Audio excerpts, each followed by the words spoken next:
ಮೆಡಿಸನ್ನು ಹಾಸ್ಪಿಟಲ್ಗೆ ಪರ್ಚೇಸ್ ಮಾಡಕ್ ದುಡ್ಡಿಲ್ಲ ಅಂತ ಈ ಸರ್ಕಾರದಲ್ಲಿ. ಅಂತ ಒಂದು ದರಿದ್ರ ಸ್ಥಿತಿ ಈ ಸರ್ಕಾರಕ್ಕೆ ಬಂದಿದೆ. ಹಾಲು ಒಕ್ಕೂಟ ಅಂದ್ರೆ ಅಲ್ಲೇನೋ ಆಗೋಗಿದೆ ಅಂತ. ಈ ಸರ್ಕಾರದಲ್ಲಿ ಬೋವಿ ನಿಗಮದಲ್ಲಿ ಹಗರಣ, ವಾಲ್ಮೀಕಿ ನಿಗಮದಲ್ಲಿ ಹಗರಣ, ಯಾರು ಲಿಕ್ಕರ್ ಅಂದ್ರೆ ಬಾಟ್ಲು ಸಾರಾಯಿ ಮಂದು, ಆ ಮಂದಿನಲ್ಲಿ ಹಗರಣ. ಯಾವುದ್ರಲ್ಲಿ ಹಗರಣ ಇಲ್ಲ ಸ್ವಾಮಿ ಈ ಸರ್ಕಾರದಲ್ಲಿ. ಈ ದಿನ ಮುಖ್ಯವಾಗಿ ಕಾರ್ಯಕ್ರಮ ಏನು ಅಂತಂದ್ರೆ, ಕೇಂದ್ರ ಸರ್ಕಾರದಿಂದ NPTED ಸ್ಕೀಮ್ನಲ್ಲಿ ಬಂದಿರತಕ್ಕಂಥ ಪರಿಕರಗಳನ್ನು, ಕಂಪ್ಯೂಟರ್ಗಳನ್ನು ನೀಡ್ತಕ್ಕಂಥ ಒಂದು ಕಾರ್ಯಕ್ರಮ. ಹಾಗೆಯೇ ಏನು ನಮ್ಮ ಈ ಸೆಮೆನನ್ನು ಕೊಡ್ತಕ್ಕಂಥ ನಮ್ಮ ಇವರಿಗೆ ವರ್ಕರ್ಸ್ಗೆ ಜರ್ಕಿನನ್ನು ಕೊಡ್ತಕ್ಕಂಥ ಒಂದು ಕಾರ್ಯಕ್ರಮ, ಹಾಗೂ ಇನ್ನೊಂದು ಕಾರ್ಯಕ್ರಮ AMC ಇವನ್ನ ಕೊಡ್ತಾ ಇರ್ತಕ್ಕಂಥ 3 ಕಾರ್ಯಕ್ರಮಗಳನ್ನು ಸಮ್ಮಿಲನ ಮಾಡಿಕೊಂಡು ಇವತ್ತು ಈ ಕಾರ್ಯಕ್ರಮವನ್ನು ನಾವು ನಡೆಸ್ತಾ ಇದ್ದೀವಿ.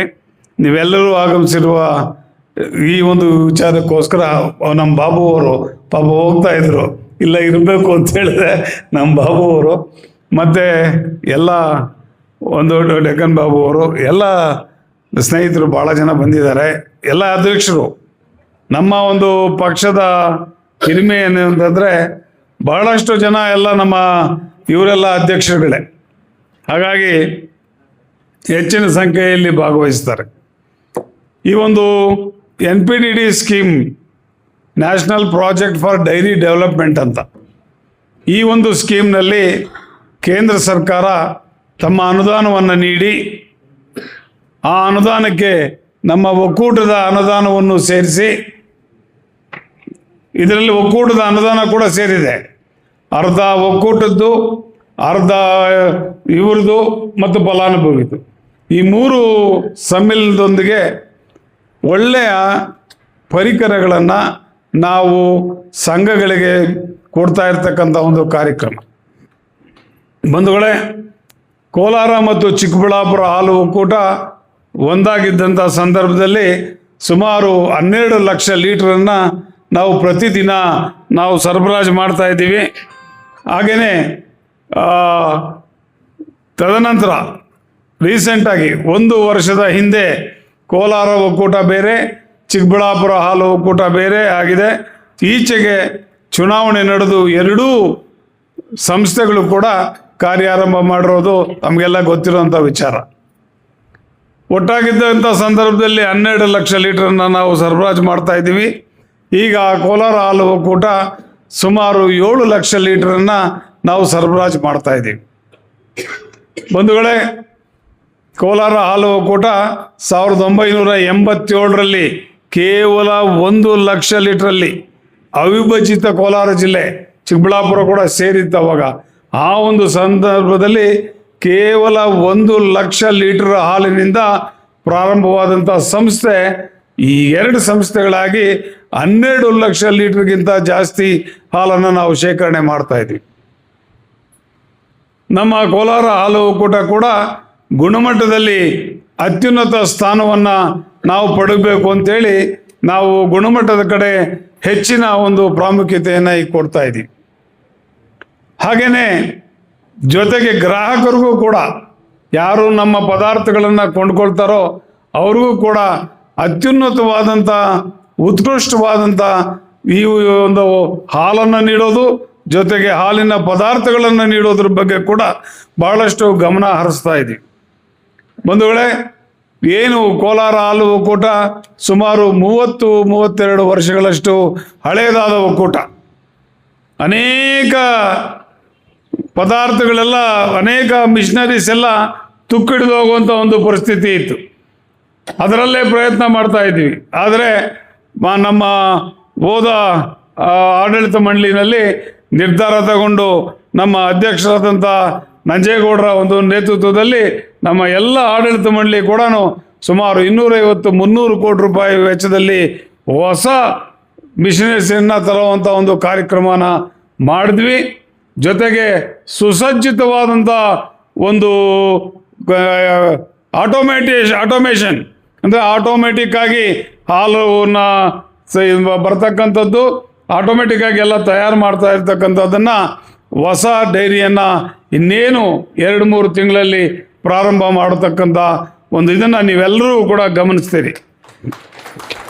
ಬಂಧುಗಳೇ, ಈ ಕಾಮಾಲೆ ಕಣ್ಣಿಗೆ ಎಲ್ಲ ಹಳದಿಯಾಗಿ ಕಾಣುತ್ತಂತೆ. ಕಾಮಾಲೆ ಕಣ್ಣಿಗೆ ಕಾಮಾಲೋಚನೆಗೆ ಅಂತ ಪಸರು ಕನ್ಪಡಿಸ್ತಂತ. ಹಾಗೆ ಇದರ ಬಗ್ಗೆ ಏನು ಡೆವಲಪ್ಮೆಂಟಲ್ ಕಾರ್ಯಕ್ರಮ ಹಾಕ್ಕೊಂಡಿದ್ದೀವೋ ಅದ್ರ ಬಗ್ಗೆ ಏನು ಬೇಕಾದರೂ ಮಾತಾಡ್ತಾರೆ. ಆದರೆ ಇವತ್ತು ಅದು ಪ್ರಾರಂಭವಾದ ನಂತರ ಅದರ ಬೆನಿಫಿಟ್ ಹೋಗ್ತಕ್ಕಂಥದ್ದು ರೈತರಿಗೆ. ಉದಾಹರಣೆಗೆ ಸೋಲಾರ್ ಅಂತ ಒಂದು ಪ್ರಾಜೆಕ್ಟನ್ನು ಲಾಸ್ಟ್ ಟೈಮ್ ಮಾಡಿದ್ದೀವಿ. ಆ ಒಂದು ಪ್ರಾಜೆಕ್ಟಿಂದ 80 ಲಕ್ಷ ರೂಪಾಯಿ ಪ್ರತಿ ತಿಂಗಳು ಉಳಿತಾ ಇದೆ. ಹಾಗೆಯೇ ಅದಲ್ಲದೆ ಇನ್ನೂ 2 ಲಕ್ಷ ಯೂನಿಟ್ 3 ಲಕ್ಷ ಯೂನಿಟ್ ಮತ್ತೆ ಉಳಿತಾ ಇದೆ. ಈ 3 ಲಕ್ಷ ಯೂನಿಟಲ್ಲಿ ಕೂಡ ಪ್ರತಿ BMCಗೆ ಕೊಡ್ತಕ್ಕಂಥ ಒಂದು ಕಾರ್ಯಕ್ರಮವನ್ನು ರೂಪಿಸಿದ್ದೀವಿ. BMC ಅವರು ಮುಂದಕ್ಕೆ ಏನು ವಿದ್ಯುತ್ ಇದನ್ನು ಕಟ್ಟದಾಗೆ ನಾವೆಲ್ಲ ಪ್ಲಾನ್ ಮಾಡಿ ಅದನ್ನು ಮಾಡಿದ್ದೀವಿ ಆಡಳಿತ ಮಂಡಳಿನಲ್ಲಿ. ಹಾಗೆಯೇ ಕಾರ್ರುಗೇಟೆಡ್ ಬಾಕ್ಸಸ್ ಅಂತ ಅದು ಟೆಂಡರ್ ಇಲ್ಲದೆ ಹೋಗ್ತಾ ಇತ್ತು. ಆ ಒಂದು ಕಾರ್ಯಕ್ರಮದಲ್ಲಿ ಟೆಂಡರ್ ಮಾಡಿಸಿ ಸುಮಾರು 70-80 ಲಕ್ಷ ರೂಪಾಯಿ ಉಳಿಯೋಂಗ ಈ ಆಡಳಿತ ಮಂಡಳಿ ಮಾಡಿದೆ. ಒಟ್ಟಾರೆ ಒಂದು ತಿಂಗಳಿಗೆ 1,40 ಲಕ್ಷ ರೂಪಾಯಿ ಒಂದು ತಿಂಗಳಿಗೆ ಉಳಿಯೋ ರೀತಿ ಇವತ್ತು ಕಾರ್ಯಕ್ರಮ ಹಾಕ್ಕೊಂಡು ಮಾಡಿದ್ದೀವಿ. ಆದರೆ ಏನೋ ಆಗೋಗಿದೆ ಅಂತ ಕೆಲವರು ಬೊಂಬಳ ಬಜಾಯಿಸ್ತಾ ಇರ್ತಾರೆ. ಇವ್ರಿಗೇನು ಅಂದರೆ ರಾಜಕೀಯ ದ್ವೇಷ.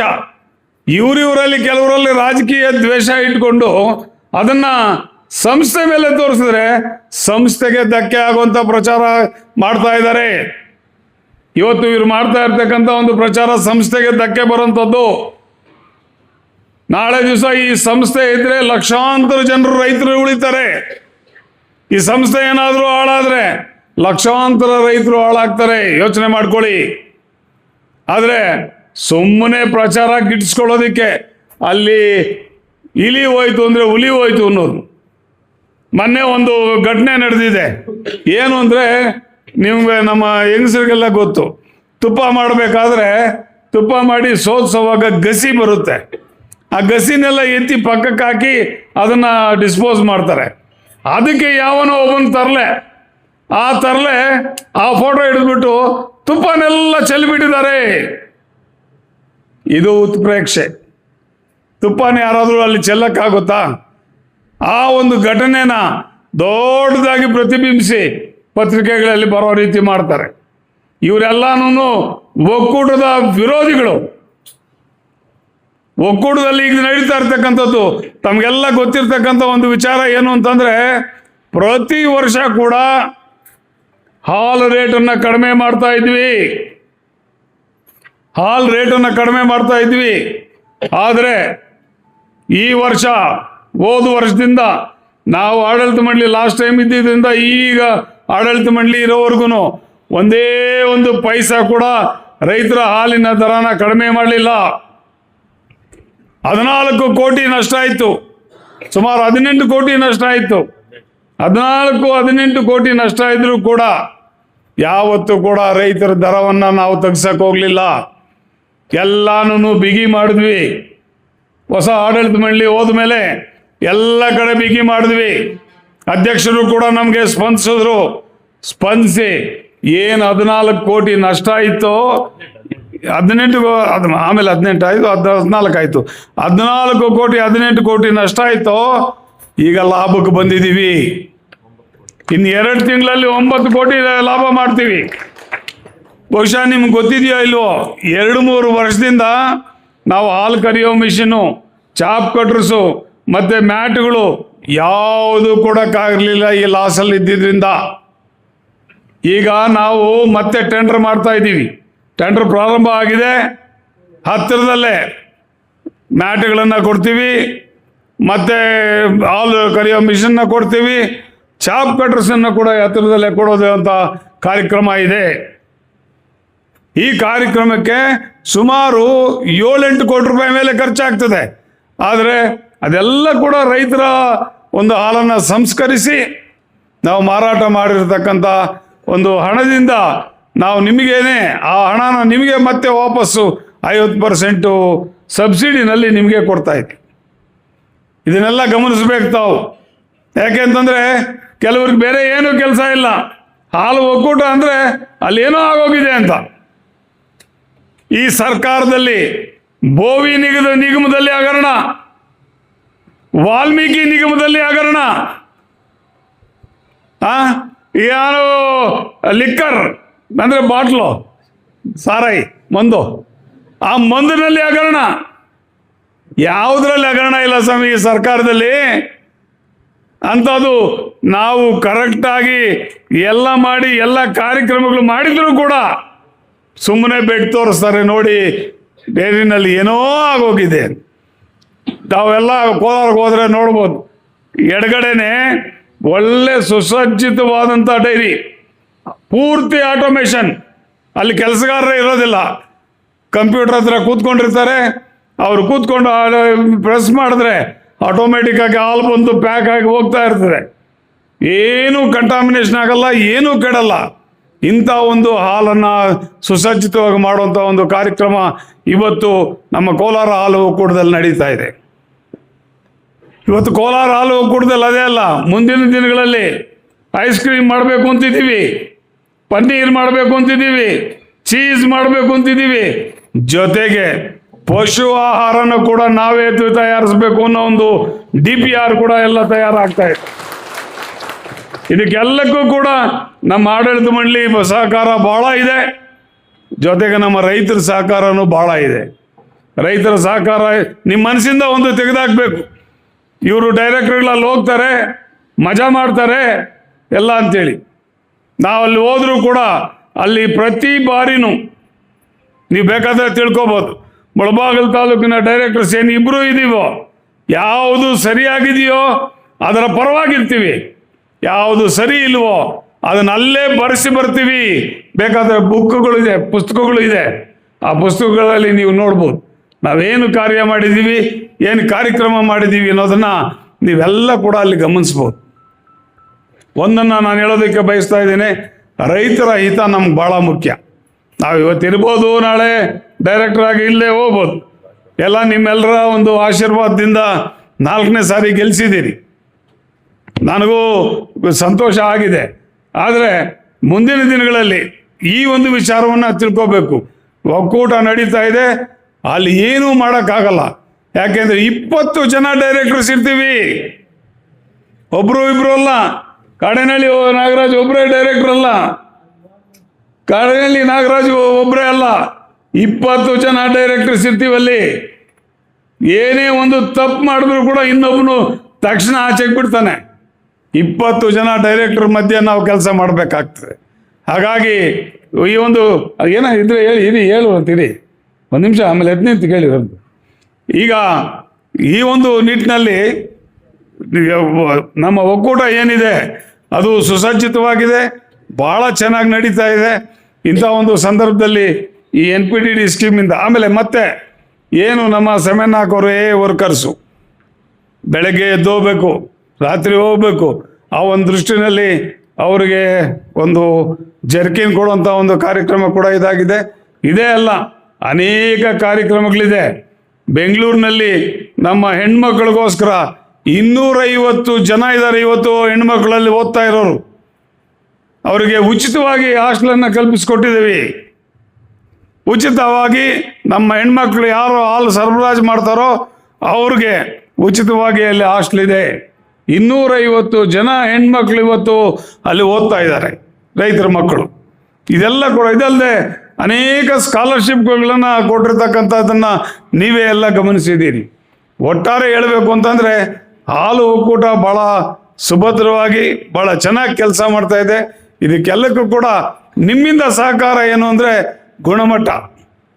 ಗುಣಮಟ್ಟ ನೀವೇನು ಸರಿಯಾಗಿ ಕೊಟ್ಟರೆ ಇನ್ನೂ ಯೂನಿಯನ್ ಚೆನ್ನಾಗಾಗೋದ್ರಲ್ಲಿ ಸಂದೇಹ ಇಲ್ಲ.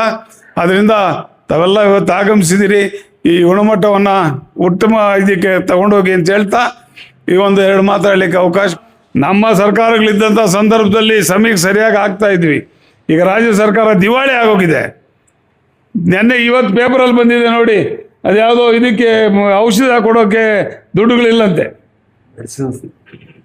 ಪರ್ಚೇಸ್ ಮಾಡೋಕ್ಕಿಲ್ಲ, ಮೆಡಿಸನ್ನು ಹಾಸ್ಪಿಟ್ಲ್ಗೆ ಪರ್ಚೇಸ್ ಮಾಡೋಕ್ಕೆ ದುಡ್ಡು ಇಲ್ಲಂತೆ ಈ ಸರ್ಕಾರದಲ್ಲಿ. ಅಂಥ ಒಂದು ದರಿದ್ರ ಸ್ಥಿತಿ ಈ ಸರ್ಕಾರಕ್ಕೆ ಬಂದಿದೆ. ಹಾಗಿರೋವಾಗ 5 ರೂಪಾಯಿ ಕೊಡಿ ಅಂತ ನಾವು ಒತ್ತಾಯ ಮಾಡ್ತೀವಿ. ನಮ್ಮ ಬೋರ್ಡಲ್ಲಿ ರೆಸೊಲ್ಯೂಷನ್ ಮಾಡಿ ಮತ್ತೆ ಕಳಿಸ್ತೀವಿ. ಅದೆಲ್ಲ ಕಾರ್ಯವನ್ನು ಕೂಡ ನಾವು ಮಾಡ್ತೀವಿ. ಭಾಗ್ಯಲಕ್ಷ್ಮಿ ಬಂದು 6 ತಿಂಗಳಾಗಿ ನಮ್ಮ ಡಾಕ್ಟ್ರ್ ಹೇಳ್ತಾ ಇದ್ದಾರೆ. ಹಾಗಾಗಿ ದಯವಿಟ್ಟು